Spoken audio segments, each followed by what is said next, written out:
What's up, guys? We are back. This is The Real Deal with Casey and Jason, where we talk real life, real experiences, and occasionally real estate. What's happening? What's up, Case? We got a special guest in the studio, our buddy Justin that we've known for a long time. I think we met probably playing baseball when we were 9 years old, playing All-Stars. The good old days. Yeah. So I was in Chesapeake City. Yeah, he was the enemy back then. Yeah. Enemies for sure. Yeah, baseball, basketball, football. Yep. Yeah. Enemy turned friend. So why don't you introduce yourself and we'll get into it a little bit. Yeah, Justin Mayse. I'm also from Cecil County. I went to Northeast High School with, enemy for sure. An excellent baseball player. Yeah. Excellent athlete, but an incredible baseball player. Well, thank you. Yeah, I remember. So I played in Cecilton, but then All Stars was Chesapeake City, and then I remember we played Foskey was in Elkton. Yeah, you guys are Mayse and Ferg and Northeast and Crockett and all these guys, which was pretty cool because we ended up playing together. And then we played travel ball together, and then we just ball. Dominated. Yeah, Legion ball. I think we probably have some kind of record for Legion. We went 58-2. Yeah, won 2 state championships in Maryland together. Then went to Cecil together. Dude, we played a lot of baseball. It was just crazy because back in high school, literally we hated each other. Yeah. And every time you would take the field against one another, you just you knew which guys were really good on the other team, and you just hated them even more. Yeah. But now looking into what we're talking about with business, those people are now your friends. You're hanging out with them. Just like Remo. It's the same thing. Yeah. It's like, oh man, that guy's tough. But in our language was we didn't like Remo. Yeah. You know what I mean? Yeah. But I love Remo. And then even playing travel ball, we hated each other during the school year in high school. Yeah. But then played summer ball together. Yeah. We loved each other on the same team, and Yep. then went back to high school and played against each other again. So that's fun. Yeah, it's awesome. I mean, that competition though was I kind of missed that a little bit, Yeah. And now we get that through our business though. We were just kind of chatting before we started recording. For you, because you played baseball, take us through that a little bit, your journey with baseball after, Northeast.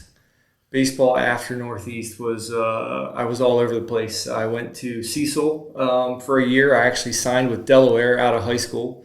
They told me my senior workload was too easy. I took a bunch of peer tutor classes and gym classes my senior year of high school. We all? Yeah, that's the point of your high school senior year. Yeah.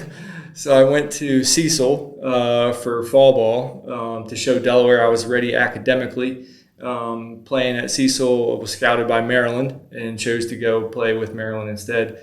Got hurt at Maryland and lost my position to a senior and said, the heck with that. So I transferred out to Slippery Rock, played there for a little bit, and then came back to Cecil, got my degree.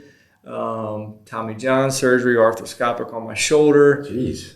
Next door neighbor owned a paint company coming out of college, and I worked for him for a little bit. Worked for a couple other paint companies after that, and then went on my own and never looked back. Yeah. And when was that? When did you go on your own? It's probably been 11 years now, so 24, which would have been, what's that? Well, 11 years ago was 2012. Yeah, 2012 was about when I went on my own. That's awesome, man. Yeah, I remember that. So I remember actually we played in the semi-pro league. Yeah. I think right about the time you were starting your company. That was a couple years after I graduated. Yeah. And then you have a wife, and then you have kids, and then you stop playing the sport you love. Yeah. And now it's time to start teaching the kids those things. Yeah.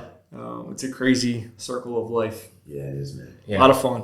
We went to a Blue Rocks game yesterday, and just sitting there watching this game, I'm like, man, I miss it so much. I miss being out there. We went to the Orioles game. I wasn't saying those things, but it was fun. Yeah. It was a lot of fun. It's hard for me to get through a full 9-inning game being there, Yeah. just wanting to be out there and be like, man, I would have done it different. I would have done this. It's just, it takes a lot of respect for those guys that were able to get through college. Mm-hmm. I mean, even in the college level, it was a full-time job. Yeah. The time you wake up to the time you go to bed, I mean, it's baseball the whole time with a little sprinkle of academics sprinkled in there. Yeah. And for the ones to get through that healthy and able to make it to the majors, it's a whole different respect for those guys. Yeah. There's a huge gap too. The Blue Rocks players, that's high A. That's a good level of baseball. Yeah. Pitchers are bringing it. They're very good baseball players, but there was things that I was watching throughout the game, and I'm like, man, the gap between these guys and major league players is huge. Yeah. Like there was just like boneheaded mistakes that were made that I'm like, man, you don't see that in a major league game. Right. Very, very rare if you do. Like there was one ball hit to the left fielder, and he comes in and like slides trying to make a catch. The ball goes by him. I'm like, you can't do that. I'm like telling Danielle, I'm like, you can't, as a corner outfielder, you can't slide for a ball and let it get by you. Like that's baseball 101, which you don't see in the major leagues. But it was cool to see. It was a beautiful day out there celebrating Mother's Day with my mom was there, and then also with Danielle. But like kind of going back to baseball and how that translates, like now we get that competitive nature, I think, through our jobs. Yes. Do you see that with your business? And like, talk a little bit about that, like replacing that competitive edge and how maybe baseball translates to what you do now. The competitive edge, I guess, in our industry really is your competition. Obviously, you're all bidding the same projects and you're all completing the same work for different people. So how are you going to keep yourself in business longer than the other person, or how are you going to sell more jobs than the other companies? And it really comes down to quality of work that you're putting out, but also the team that you're building. And it's kind of like in baseball or any sport, you're building the right team to win the most amount of games you can. So it's the same thing in business. You're trying to, in our business, we brought in the right sales guys. We brought in the right project managers and the right employees. And we're just building the right team and teaching everybody the qualities that we would like to have for the longevity of the company and continue to grow in different aspects. Yeah. But it's still very competitive. But like we were saying before, your competition, they're also your friends now. Yeah. A lot of other paint companies we team up with, and there's some projects that we're so busy that we'll bring in another company to help us out on things, and we'll tackle them together. Whereas in baseball and other sports, they're your enemy. You're not calling them for anything. Yeah. So it's just it's a cool dynamic. It's a lot of fun. I really enjoy it. Never did I ever think that I would own a construction company. After playing baseball, throughout high school and college, I thought that's what I was going to do. But here we are, and having a lot of fun with it, and still being competitive in the same aspect. Yeah. Why don't can you share a little bit about like the scope of work that you guys do? Because you started as a painting company, but I know you've like grown, you've pivoted, you've done different things. Like, what's the scope of the work that you do now, and what areas you cover? Just bring them out there listening. Yep, we started as a paint company about 11 years ago. Interior and exterior residential painting. We travel anywhere from Cecil, Harford County up into like the Hocassin area, Avondale, PA, and then down into Newark, Middletown. Some of those customers will have beach houses, so we'll travel into Lewis, Rehoboth, even Ocean City. We just did a job last week in Ocean Pines. Mm-hmm. So we kind of go within like an hour and a half radius. Started as a paint company. My dad, he actually runs our landscape and patio division. So we do paver patios and landscaping. And then we got into remodeling about 4 or 5 years ago. So we're doing bathroom remodels, kitchen remodels, and decks. And that's pretty much... What's the evolution of that look like? Like, right, you started as a painting contractor, but now it sounds like you do almost everything. Yeah. Like, how does that evolve? So all businesses have their ups and downs, and their trials, I guess you could say. In the course of the 11 years, I've merged with 3 other companies. Okay. And in those 3 merges, we've learned a lot along the way, but also learned that, again, it's all about who you're building your team with. And you have a couple meetings with these other companies, and it feels like the right fit. So from going from a paint company to a remodel company was honestly what we tried to do first was team up with a company that did everything that we did not do. So we tried that 2 times.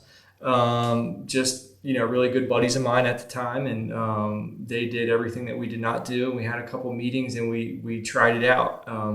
So along the way, we learned everything that they were offering, and they learned everything that we were offering. Right. But as partners, it's very hard sometimes. Everybody has to be on the same page, and everything has to be ironed out before you get into it. But even when you're in the middle of it, you still there's still some things you don't see eye to eye on. And that's kind of when we went back off on our own and continued to run our own companies, which there's nothing wrong with that. But along the way, we learned the remodel aspect, which brought us from going to strictly paint to remodel. Gotcha. So we learned all that, and then teaming up with a company called Flood Rescue was another big thing for us. We were trying to figure out how to make yourself recession proof. Obviously, COVID hit, and it was like, oh my God, what's going to happen? And for us, it ended up a good thing. People were now working from home. They weren't going on vacations. They were staring at their house more. So they were using that money that maybe they would have used on the vacation to remodel their house. So that's kind of the evolution, I guess, of MPC. How we went from paint to remodeling was the merging with other companies. We learned a lot, both good and bad. And then, we've now used everything we've learned to build the company that we are today. And MPC, Mayse Painting and Contracting. Correct. Okay, just making sure everybody's aware of the brand. Yeah. And so what are some of the things, I think a lot of people, I know I see it in mortgages, Jason, in real estate. You probably see it with you, but people will get maybe a license. So they think like, all right, so I just have to get my mortgage license and then it's off to the races. The money starts rolling in, or I got my real estate license, or, I know how to do the work like of painting or contracting. I'm going to start a business. But there's a big gap there in the people that know or have a license or know how to do a job and people that are successful in creating a company. Like, what are some of the things that you would say separate and what you've learned over the past 11 years that's made you successful where other people kind of fall short? So in the beginning, it was more of a job. I created a job for myself, and it was out painting, me and a buddy. When you want to create a business, again, you're trying to pull in the right people to grow a team, but you really need to sit down and say, how big do I want to go? And how big you want to go depends on how many people you need to bring in to help you get there. But the key thing is the hours that you're going to put in. The early mornings, being up at 4:35 a.m., really brainstorming, and it's the hours.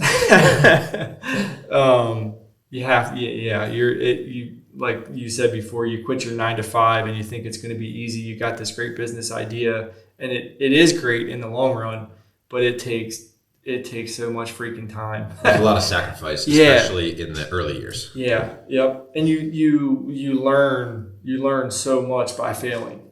I failed so many times on so many different aspects of this, but you learn from it and you pick yourself up and you get stronger from it. And it's a lot of fun, but it does take a lot of time, a lot of planning, a lot of organization, communicating, really getting your name out there, networking, with what we're doing here, leaning on other people that have businesses to make introductions, and helping other people out, and they help you out. It's just a lot of work, a lot of time, but it can be very good in the end. Yeah, I think a lot of people definitely do underestimate the amount of effort it's going to take, the amount of failure you're going to have to go through. Yeah. Like I remember my first day on the job as a mortgage guy. Like they had a stack of papers like this big, and they handed them to me, and I'm like, so what do I do with these? They're like, well, you call them. And I'm like, what if they answer? They said, you sell them a mortgage. Like, that's how this works. And then you get paid if you sell them a mortgage. And I'm like, holy crap. Like, I wasn't expecting this. I thought I'd get my license, I roll in, get a nice car, all that stuff. It doesn't work like that. Sacrifice for sure. Yeah. Especially when you have a family and you have kids and you don't want to miss their after school activities. I have 2 girls, 3 and 9.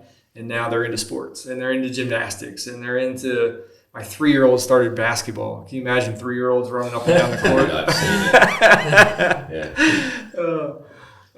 And it's so with all that sacrifice. I mean, I know it's got to be important for you to have a supportive group, like personally around you, like your family. I mean, like for them to support you while you're trying to build that has got to be a huge part of the equation. Huge part, and I can't thank my wife enough for understanding.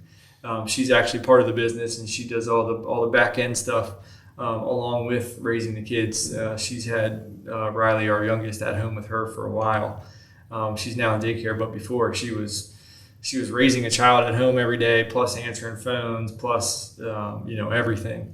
So having a supportive family is everything. Yeah. And I thank God for Krista every day. Yeah. She really understands, and she understands that there's sometimes at 6 o'clock, 7 o'clock at night, we're in the middle of dinner, and I get a phone call from a customer that could be whatever it is, but I have to answer the phone sometimes. Mm-hmm. So it's that part of it too, that they have to be understanding that when you own a business, unfortunately, it's like a 24/7 thing. Like you're kind of on call all the time.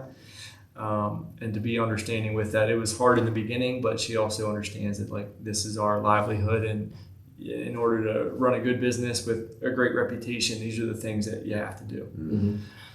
Yeah, I mean, like without that aspect of it, I just think you're going to be so limited. If you don't have that flexibility to take the calls on the weekends, nights, and step away from dinner with the family, like that's not easy, and I'm the same boat with that. And it's all about what your end goal is, right? As a business owner, as a mortgage professional, as a real estate agent, right? If I want to be an average real estate agent, then I might not have to do all those things, right? But if I want to be the best real estate agent, if I want to build an empire per se, then those things are you have to do those things, right? So I think it's all relative. If you want to be average at, which is not what we want to do, then maybe you don't take those calls. But if you want to go to the next level, there's just a next level of business that you have to do. Yep. It does help that the family is in the business. Like my wife, she does what she does behind the scenes. My mom, if you call the office line, 302-388-1747.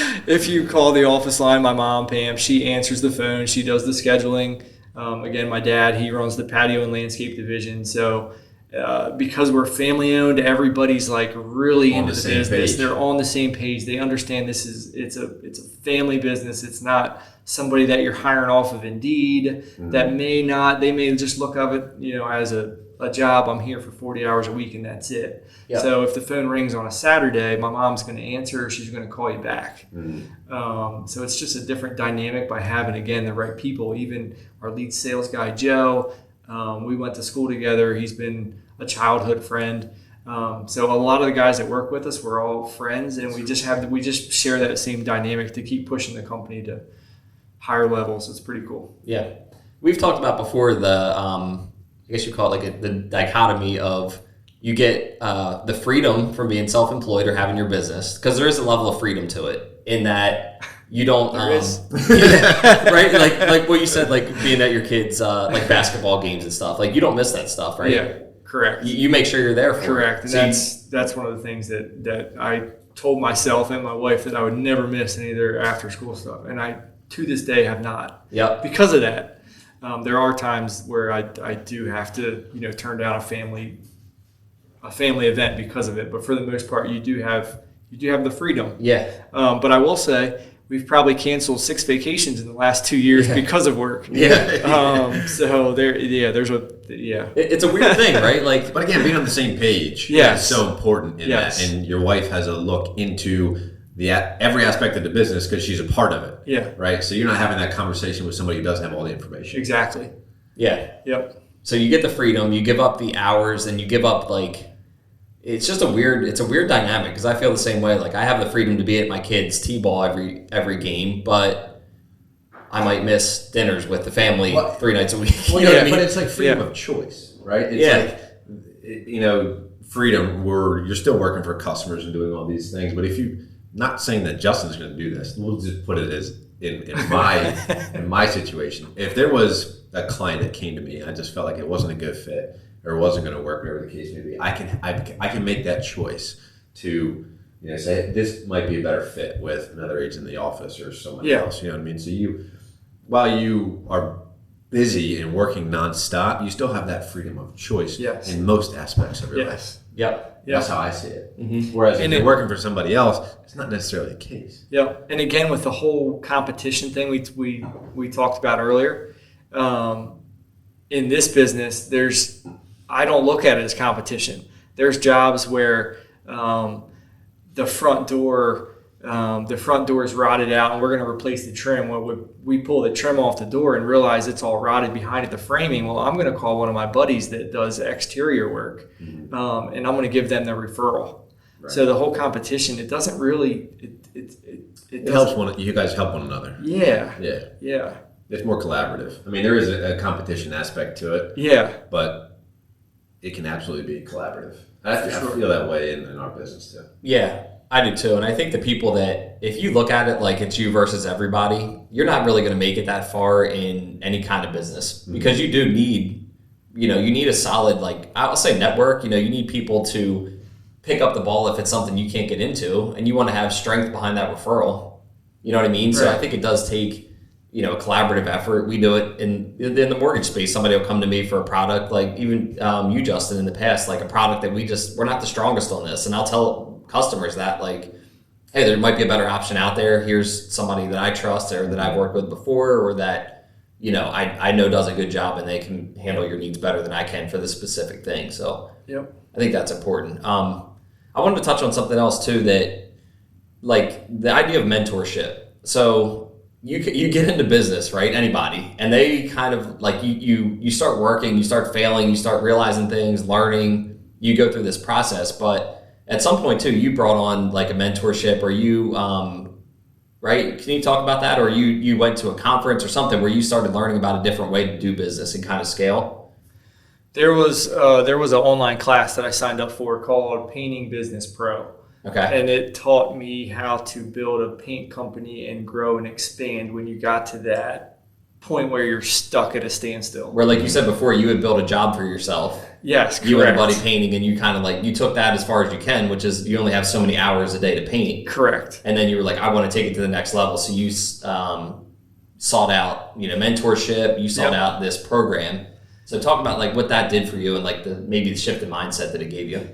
The shift in mindset is exactly what it did. It taught me a new way of really doing business from start to finish. I still use some of the things that I had already implemented, but it was just a whole different way of looking at something that I would have never thought of if I hadn't signed up for that. And honestly, here lately, Jason Stanley with Sundance Homes. Shout out Jason. Yep. Him and I are really good friends now. Yeah. We golf together every Wednesday. We play league together, and he doesn't know it, but he's my mentor. I look up to him. Yeah. He's been doing this for a really long time now, and he's grown multiple locations, and that's something that I'm looking to do, is bring on a beach location that we're looking to do within the next year or two. But he's been through it all. He was here in the recession of 2008 maybe? Yeah. He went through all that. I've never really been through a recession. I think we're in one right now is what I'm kind of hearing. Yeah, I think so. But he's kind of my mentor, whether he knows it or not. Yeah.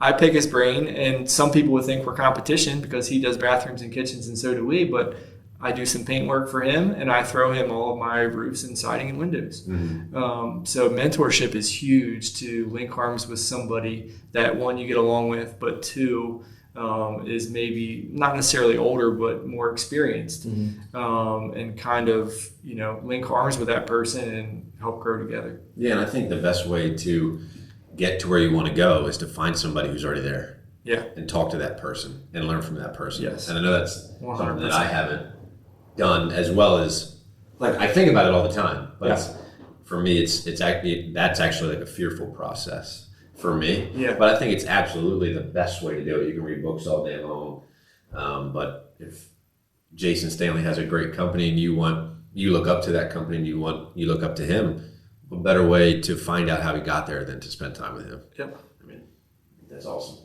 Yeah, I agree. And I think that's, that was my experience too in the mortgage business was, I got into business with my brother and, his friends that were all partners. And I'm like, I want to sit next to this guy. I want to hear what he's saying, when he says it, how he says it. I'll say it the same way. Yeah. So if you listen to me and like Bo, I sat next to him my first year in the business. And honestly, for the last 5 years, like I was always within earshot. So I would hear what he was saying, when he would say it, and how he addressed people and all these things, dude. I'm like a sponge. I'm like, I just want that because he's successful. I want to be successful. Yep. So I think, you can't underestimate the power of having a mentor.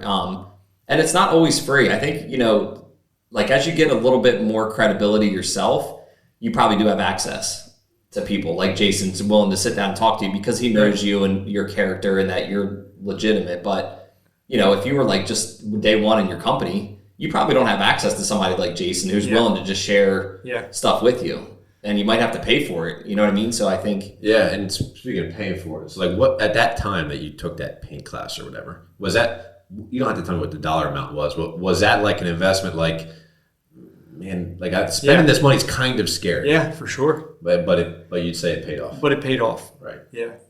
I think that's awesome. There's in business, definitely it takes money to make money. And you have to take risks in some things where... And again, having that partner or spouse or, person next to you that's like, you should do that. You need to do this. Because you hear it all the time that you need to spend money to make money and you need to learn things to grow. Right. And sometimes there's a big dollar that's connected with these things. But if you're serious about it and you want to go to the next level, it's definitely worth reinvesting in yourself. That's investing in yourself. Yep. 100%. Yeah, and I think it's so funny because I look at the amount of money that I spent in college. I'm like, now I have a degree. I have a degree, a 4-year college degree in general studies because that was the quickest way to get out of there and get that piece of paper. And the amount of money I spent on that and time I invested. And then when I got out, I didn't have this mentality. When I first got out, I didn't have the mentality of investing in myself and experience. Like, it was like, all right, well, I'm done investing in myself. I'm done learning. I'm done reading books. Yep. Now it's time to work for the rest of my life. Yeah. And it was like, that was the dumbest thing I could have done. Yeah. Like I should, that's like when you need to pour it on and start investing and start learning, because at this point, like anything that you learn at this point, it really is definitely going to translate, right? Like whereas in college, you spend a lot of money, you learn a lot of things, but you don't really use a lot of those things in your life and career. Yeah. Now it's like if you invest in a course like this, maybe it's one thing that you pick up, but you can use that now for the rest of your career. Yep. It's going to be very applicable. The money that you spend is like, it's just way more, it's going to help you a lot more than a college degree. So not telling anyone out there not to go to college and spend we may have an episode on that at one point. But I just think it's so crazy how... I just think it's been we've been told for so long, and I don't think college is a bad thing. I don't, but I just think that there are better returns on your investment out there, and I think we've all seen it. I don't regret college whatsoever, but 3 colleges in 4 years and all for general studies and own and paint business is it's definitely 4 years. I don't want to say down the drain, but it was a lot of money that was put out. Yeah, and just the mindset shift of, I don't know, I think it's just a lot of conditioning that we get growing up and in school. Yeah, and I think it's important to make a distinction that we all value education. Yes. Mm-hmm. And we all have degrees. It's not like... Right, yeah, I know. Jason's got a bunch of them. Yeah, you said, 3 schools in 4 years? I think I went to 5 and 5.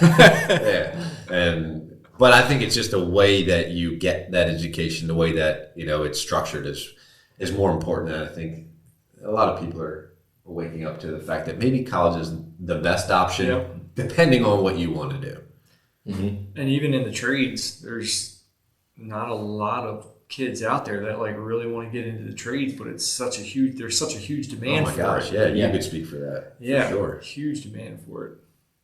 Yeah, and I mean the other thing is you can go get experience. So like, and this is just me personally, but with my kids, I'm not gonna force them to go to college. If they want to, great. I'll support them. I'll probably end up paying for it. But if they want to do something, like if they have interest in, I'll just use carpentry as an example. Like I'm going to have them go work for you maybe if you need a carpenter. But like for somebody that is actually in the trade, they can learn the business. They can learn how to actually do the job and really look at that experience as a way to, turn around and have your company one day. Yeah.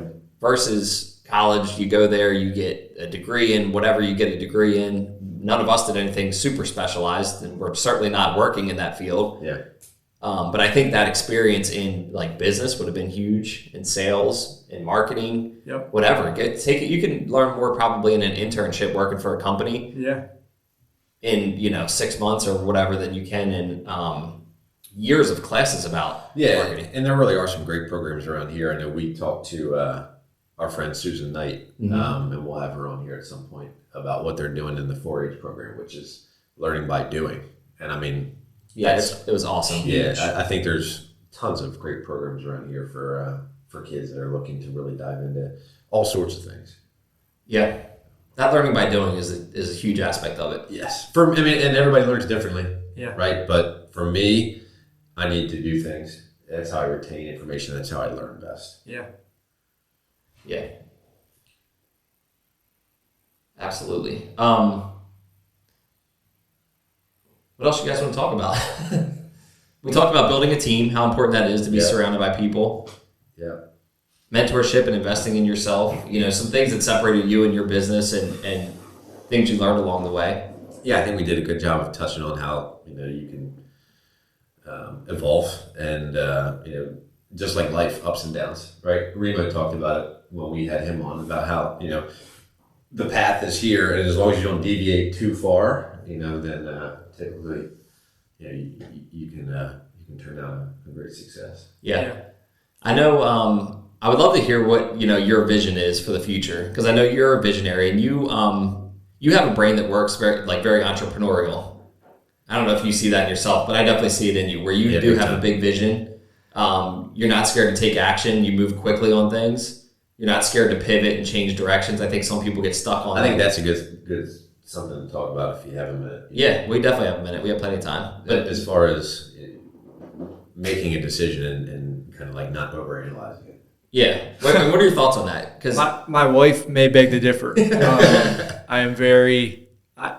I'm better at it now, but in the past I would make a decision and then overanalyze and regret the decision I made. Like a buyer's remorse thing. Yes, we've done that multiple times.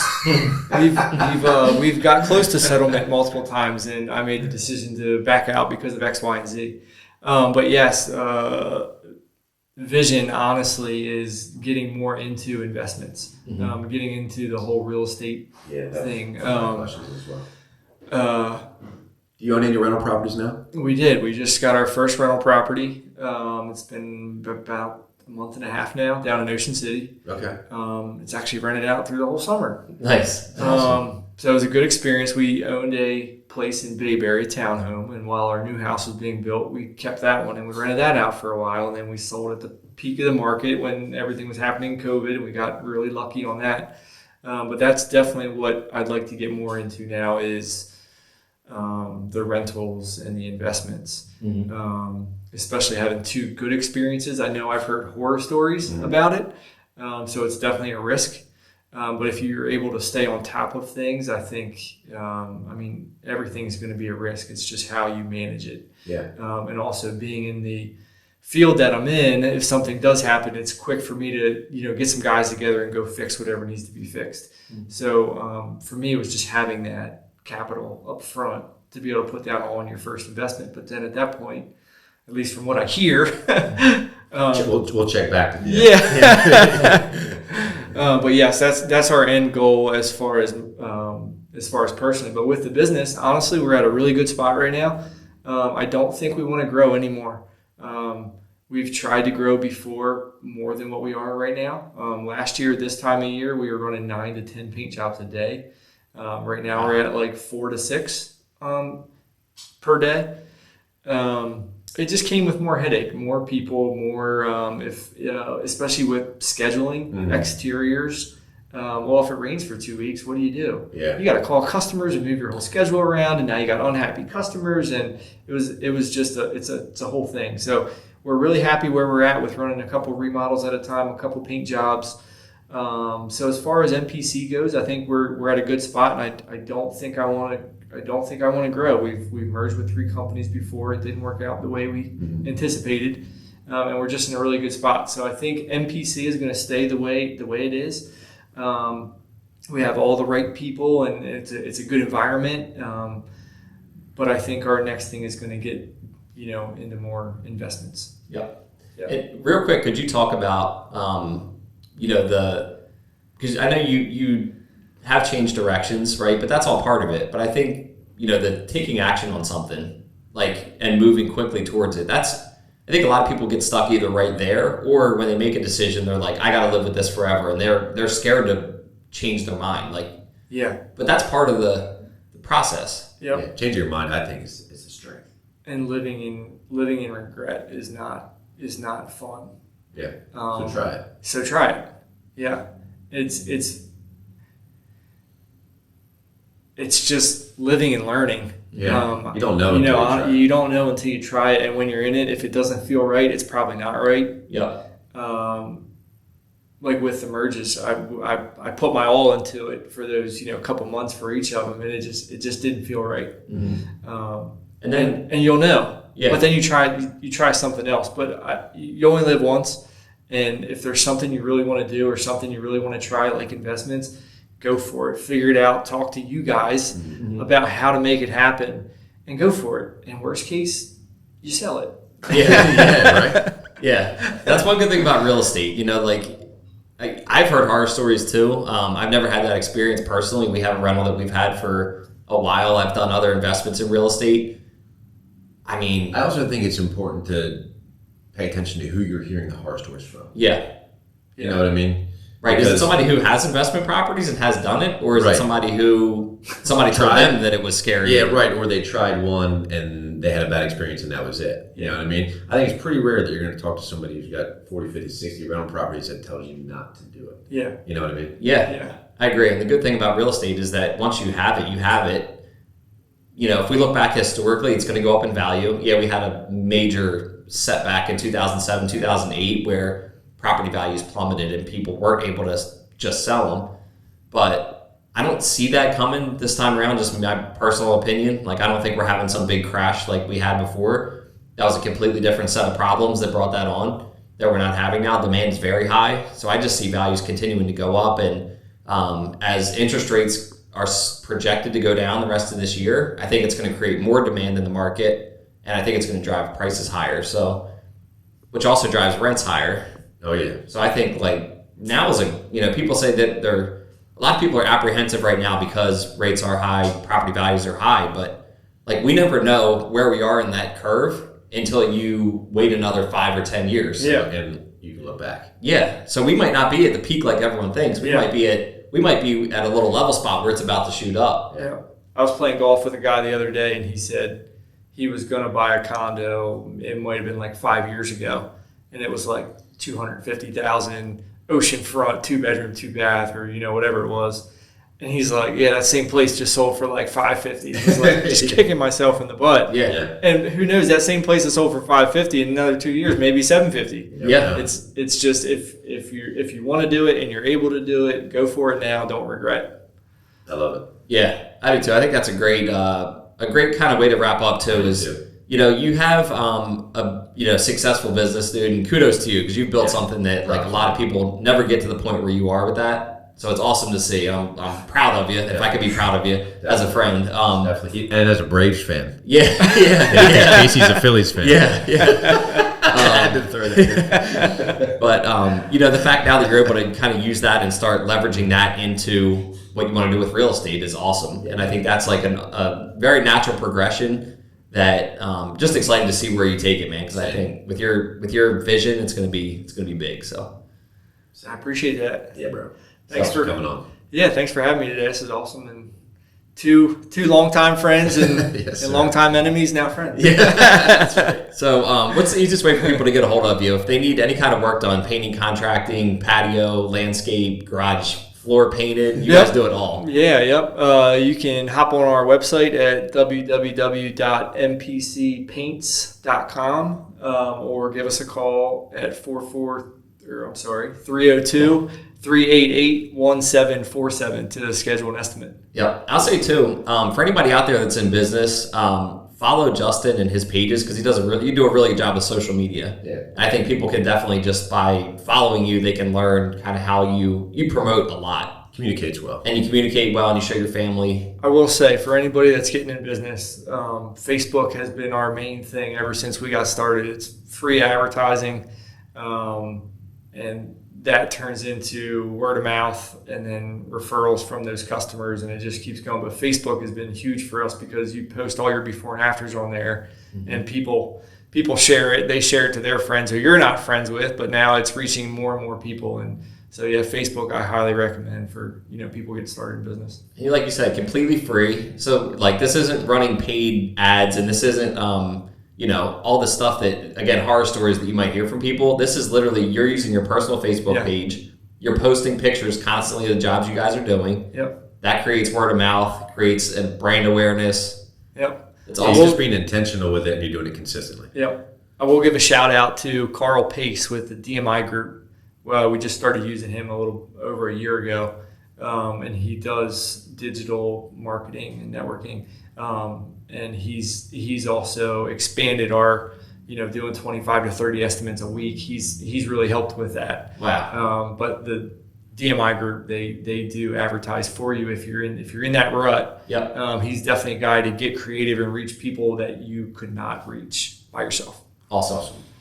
All right, man. Well, we appreciate you. This was fun. Yeah, can't wait to get it posted and out there and shared, and get some feedback from anybody listening. Like, if you guys, if you know Justin, drop us a line, because Justin knows everybody. If you don't know him, you do now. And just looking forward to getting this out there and spreading the word, man. To hopefully maybe we give somebody confidence today. That's like, hey, I've been doing this work for this company and I know how to do it, but I'm scared to start a business, or I don't know where to begin, or I don't know what to expect. Maybe we give them the confidence today to take that jump or buy your first investment property. So appreciate you guys listening. Give us a like, share, comment, subscribe, whatever it is that you're on. Click the button, reach out to us, and until next time, we appreciate you. See y'all. See ya.